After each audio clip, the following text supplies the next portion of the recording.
when you approached me about doing this and said about pseudoscience, and I'm like, this is perfect because so many people have been talking to me about different tools and different sample roasting machines and saying, I feel angry that I bought something because the right influencer was telling me to buy it. And I spent so much money on this thing and it does a worse job than the thing that I already had. Yeah, is this only a problem of coffee? I think it's a problem of many other industries as well, right? Because of this influencer marketing, it's, from a company point of view, a very an excellent way to reach a lot of people and make them convinced to buy product. However, I see it as a problem because what has disappeared is independent testing. So right now you hardly find real independent testing. I'm not talking only about coffee here. Maybe in coffee there is or not. I'm just thinking about this in general.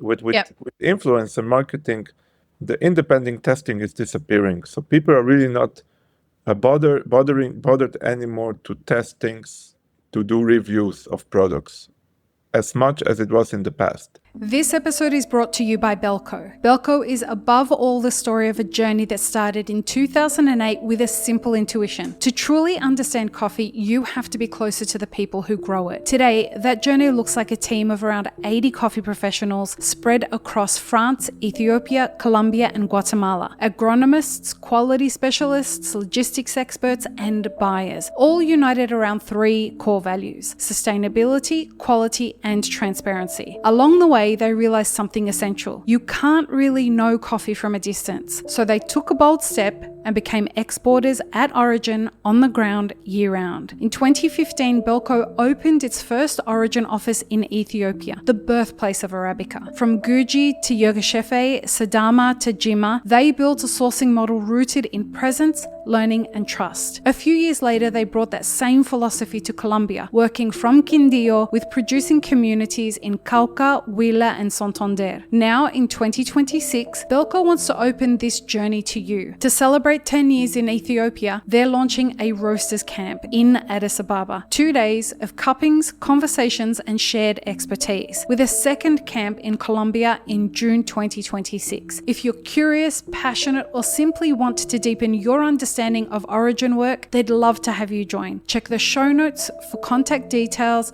to be a part of these experiences. Welcome to the Daily Coffee Pro by Mapper Forward, friends. I'm your host, Lee Safar, and this is episode 2 of a 5-part series with Samo from the Zurich University of Applied Sciences.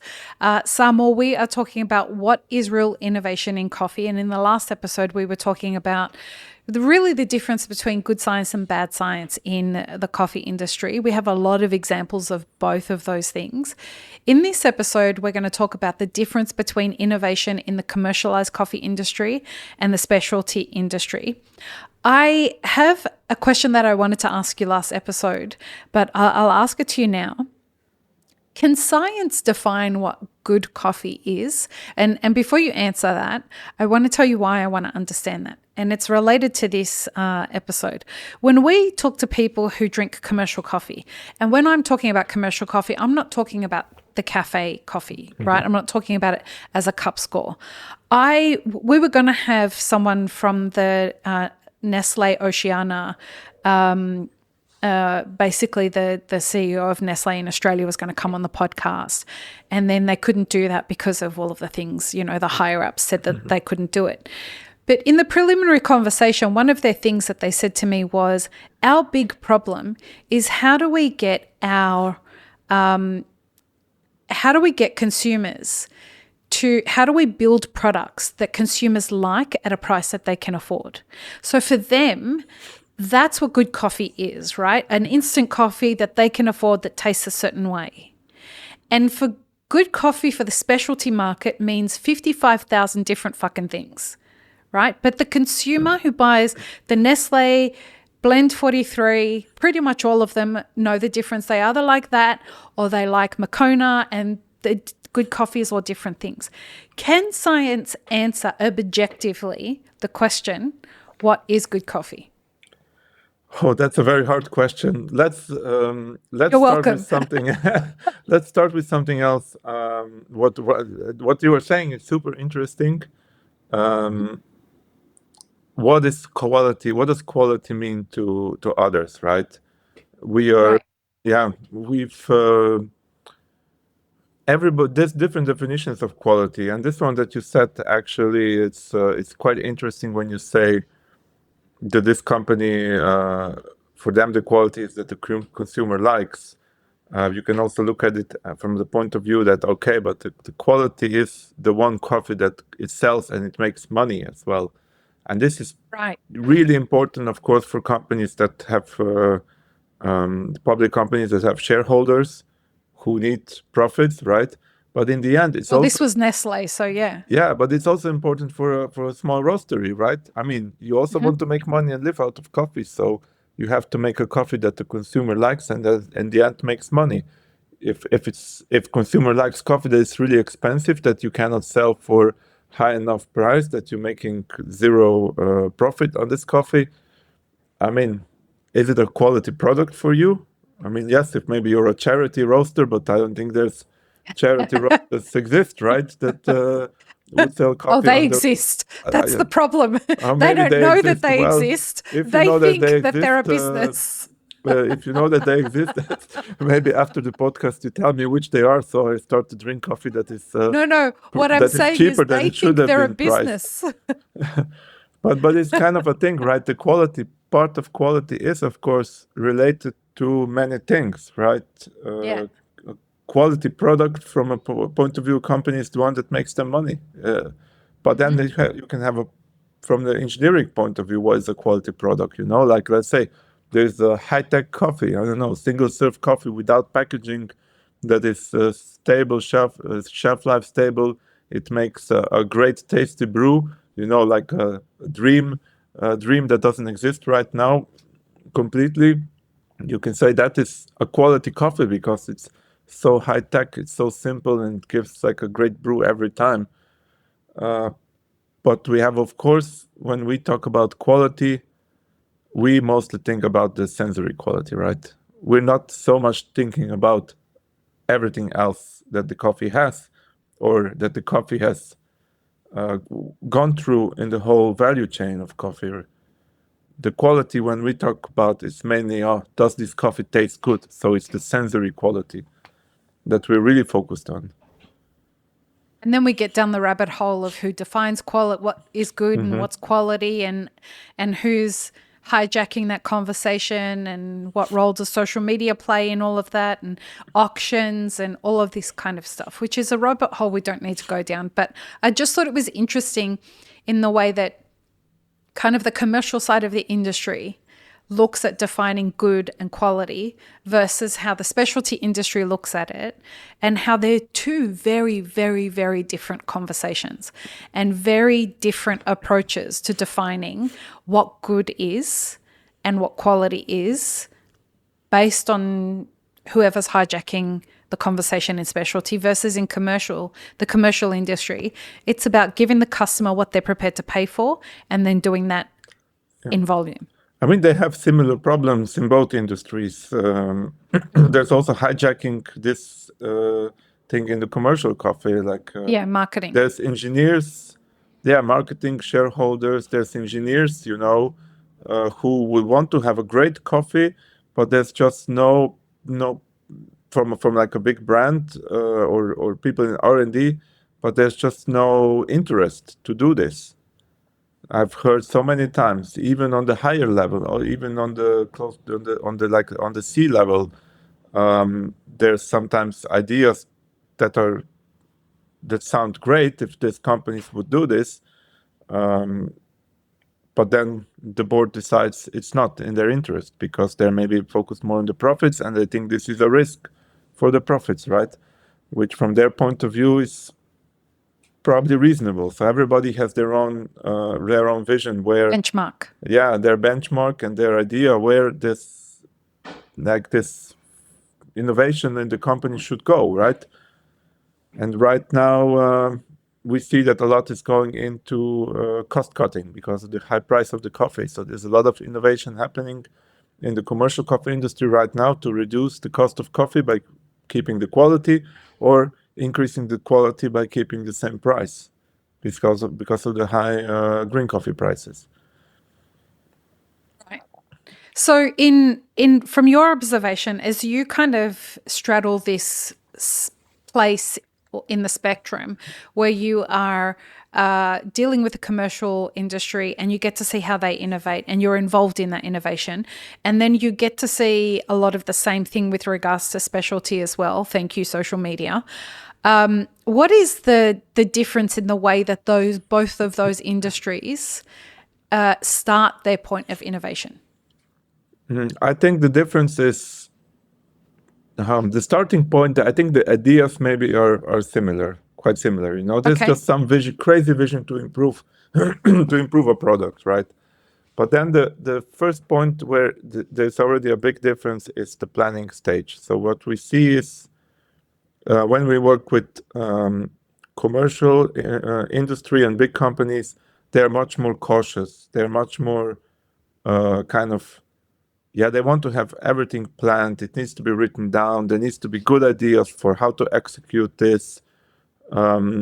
Systematic approach to testing, systematic approach to R&D, and to mitigate the risk.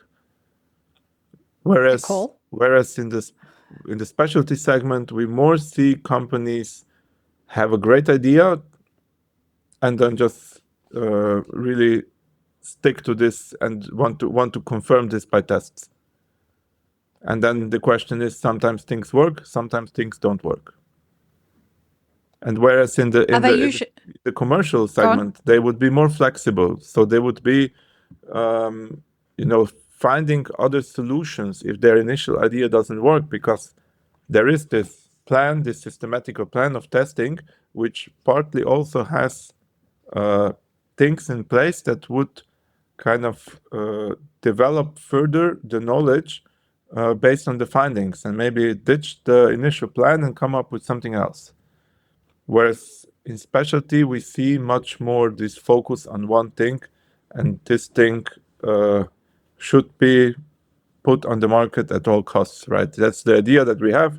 This should work, and we want to test this and find numbers that show that this works. And then, like it's confirmation bias. Yeah, maybe confirmation bias, yes. And like I said, then some things work, and other things don't work, and there's no flexibility about this usually. I mean, to be fair, it's also about the budgets, right? Bigger companies have bigger budgets. That was my next question. They have more capability to do this, whereas specialty companies don't have so much, at least when they work with us. That's our experience. Of course, I'm talking now from my point of view, so if somebody disagrees, this is my experience with companies that are prepared to invest into research with us. And the kind of things that we're talking about, are we talking about equipment? Are we talking about beverages? Are we talking about It's general. I think it's quite general. We can find this in every field of coffee. It can be equipment, beverages. I think it's, even if maybe in some point of view we didn't have some point of the value chain we did not have a good view yet into it. I think it's safe to assume that this happens in the whole in all parts of the coffee segment. So if somebody has an idea and they want, whether it's specialty or commercial, if somebody has an idea, an average person has an idea that they would like to take to market, if they wanted to figure out if it was viable, what do they need to think about? What's the right approach to starting the development of that idea? Now you can use the approach that is best for them, and approach that is best in the point of view of science, right? Because from from a scientific perspective. From a scientific perspective, let's start from scientific. Yeah. I think the best thing is just to make sure that this idea works technically, and you need to test it that the idea works. And if you need to use the scientific approach. You need to do the R&D job to really show that there is something there with this idea that helps you improve something. Because if it doesn't show on any improvement or any impact, then this idea is in the end for nothing, right? Maybe we don't need it, at least I'm not sure why do you think there would be any space for an idea that is an idea but doesn't have any impact on coffee or on the process or making coffee cheaper, tastier? Probably not, or? And the reason I say that is because a lot of people, when they have these ideas, and I guess I'm talking about on the specialty side of things, they're looking to go and demonstrate, once they've created a product, they're looking to go and demonstrate why it works, why everybody needs it. And that's not scientific. A part of the scientific approach is making sure that it solves a problem and that you've got to figure out why it doesn't work as well. You've got to figure out what the problems are with the product and what the problems are with the way that it fits into things. Is that right? That's correct, yes. I think, first of all, it needs to be a fundamental reason why this idea should work.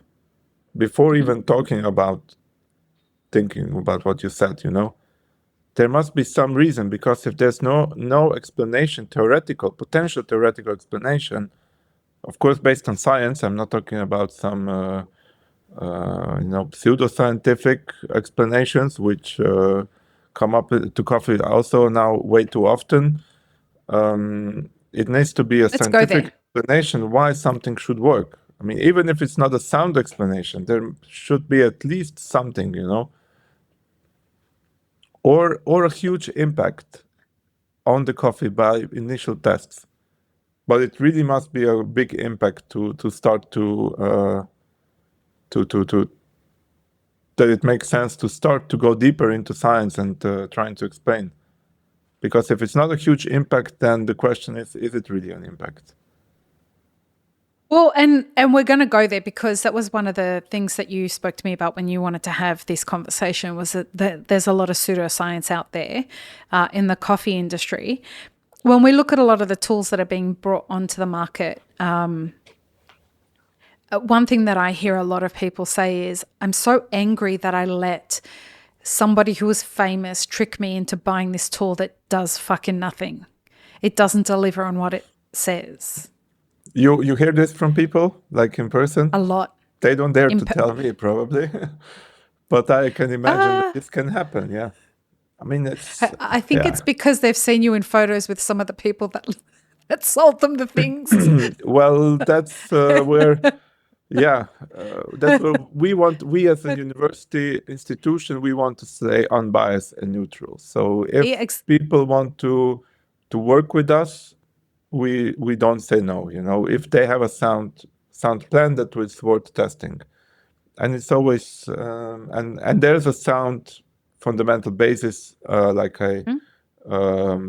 some scientific concept behind which this product should work.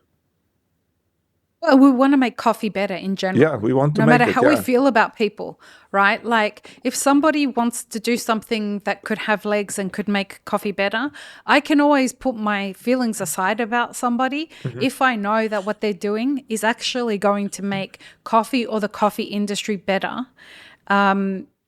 So when you approached me about doing this and said about pseudoscience, and I'm like, this is perfect, because so many people have been talking to me about different tools and different sample roasting machines, and saying, I feel angry that I bought something because the right influencer was telling me to buy it, and I spent so much money on this thing, and it does a worse job than the thing that I already had. Yeah, is this only a problem of coffee? I think it's a problem of many other industries as well, right? Because of this influencer marketing, it's, from a company point of view, a very an excellent way to reach a lot of people and make them convinced to buy product. However, I see it as a problem because what has disappeared is independent testing. So right now you hardly find real independent testing. I'm not talking only about coffee here. Maybe in coffee there is or not. I'm just thinking about this in general. With influencer marketing, the independent testing is disappearing. So people are really not bothered anymore to test things, to do reviews of products as much as it was in the past, because you never know when something is a paid ad that is hidden under certain tests. This was I've personally seen that is happening also in coffee, but of course it's also known in other industries that there's hidden paid ads under the pretend that this is some sort of a test. Well, and the thing, again, as everybody is really sick of hearing me say, you will always know if somebody that is going to advertise on the podcast is on the podcast. We will always be transparent about it. Samo, you and I, have we got any kind of a financial arrangement? No. Don't delay on the answer there, bro. I personally don't get paid by any company. I have to be now to think. No, from coffee companies, I've personally not been paid privately any money, only from event companies as a speaker's fee. Right. So for transparency. And it's important to be transparent about this kind of stuff because we have had situations on the podcast before where, later someone will come on the podcast and have a particular kind of idea about science, and then off air they didn't like that I challenged them a little bit about something, and then I later found out that they were perhaps getting paid to have a specific opinion about different products and whatnot. And it's like, okay, and this leans into this idea about good science and bad science, right? Just because somebody's a scientist, go ahead. Yeah, this is why I said earlier that as a position from a university team from who I represent, we have to be neutral because we work for the university. 1,000%. We shouldn't be biased to some company or some product.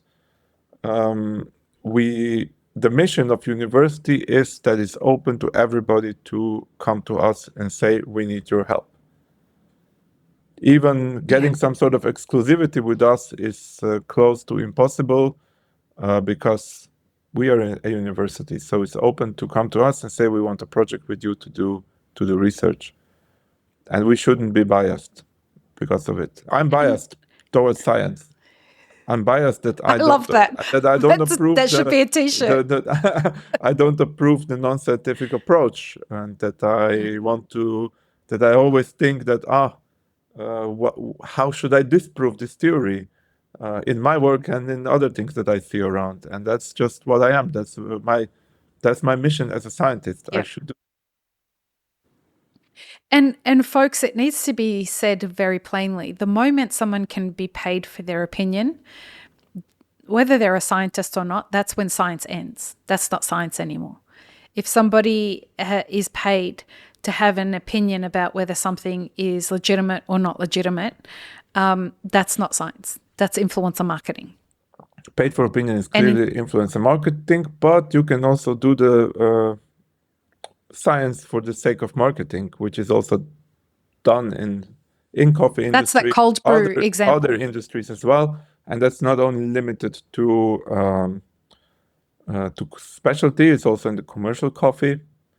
To be honest, we've done this. We've published also about it, but actually it was a fact that we could very well see, and it was a very interesting study that we did. So it's not all bad. The bad part. Can you say more about that? That doesn't make sense. There was a packaging study of a type of packaging that we did, and we measured for this company their packaging and compared it to other, not competitor packaging, but other ways of using the packaging of the same type of packaging. And we found that how they do it is the best way, that it preserves the coffee's freshness the most. Were you looking to prove that for them And did you do tests with other? Yes, they were like, oh, we have this idea, we want to make this. Can you test this if it actually makes an impact and works? Okay. It was kind of from this point of view. Just within their own packaging, right? Yes. But you weren't testing it against other packaging. No, not against other packaging. Okay. Yeah, no. And that also is scientific, right? Like however far you expand the variables of what you're testing, it also needs to bring into question. Yes. Go ahead. If it does this, then it's fully scientific, and it's great to do, and this is good innovation, right? You've kind of come up with something, and then you went to say, okay, I really need to test this, that it really works. And then it does work, and then you talk about it. And that's, I think, a very good example of good innovation. But I guess that's creating the environment to prove your own hypothesis. It is, if you're proving it, yeah, of course. So then it's always a question, were we biased there, Was our research honest? You can always say, oh, you really like this company. They paid you lots of money to do the research, and you fake the data. But then, of course, you can fake much of the things today, and it's becoming easier and easier to fake things, with AI and so. So that's then, I think it's a whole nother discussion about a whole nother conversation. Data. So right now, in this series, I think let's avoid this discussion because that's focused on things where you measure something and it doesn't work, and you measure something and it works. Difference, right? Not marketing for just saying, okay, I promote this product because it has this great properties, and here's the data, and the data is not true. So that's whole nother level. Right, a whole nother kettle of fish. So let's go to the next episode. In that episode, we're going to talk about what's happening in mainstream scientific innovation and how was it useful to coffee. So join us for the third episode of this series, guys. Peace, love, and peanut butter. Have an amazing rest of your day. This episode is part of a 5-part series produced by Mapper Forward. Check the full playlist and guest details in the show notes, as well as how you can support our work in the coffee industry. Become a premium YouTube subscriber, explore our Patreon and any brands we've partnered with to bring you this podcast. Please don't forget to like, share, and subscribe. It really does help us grow our audience.